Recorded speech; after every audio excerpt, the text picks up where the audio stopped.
આજે ઇન્ટરનેશનલ યોગ દિવસ છે અને યોગના ફાયદા શું છે ને એ આપણે સૌને ખબર છે.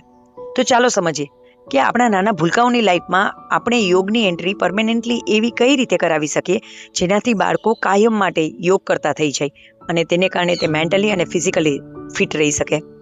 તો તેના માટે કોઈ મોટા મોટા સ્ટેપ લેવાની જરૂર નથી. માત્ર તમે આવા સિમ્પલ અને ઇઝી સ્ટેપ ફોલો કરશો ને તો પણ તમારું બાળક કાયમ માટે યોગ કરતું થઈ જશે. સૌથી પહેલું, બાળકને ખૂબ જલ્દી ઉઠાડવાની જગ્યાએ જ્યારે તે ઉઠે છે ને તેનાથી માત્ર 10 મિનિટ જલ્દી ઉઠાડી દો.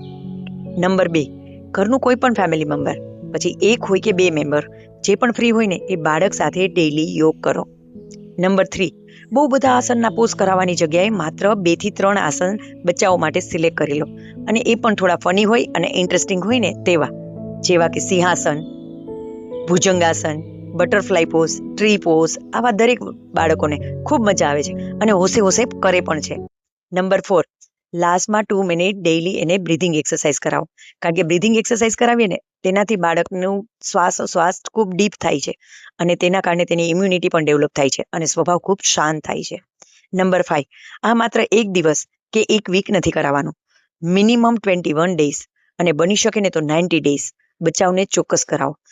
અને યાદ રાખજો, રેગ્યુલર તમે તમારા બાળક સાથે યોગ કરો છો ને એટલે તમારું અને તમારા બાળકને બંનેની હેલ્થ તો સારી રહે જ છે, સાથે સાથે તમારો બંનેનું બોન્ડિંગ છે ને એ પણ સ્ટ્રોંગ થાય છે.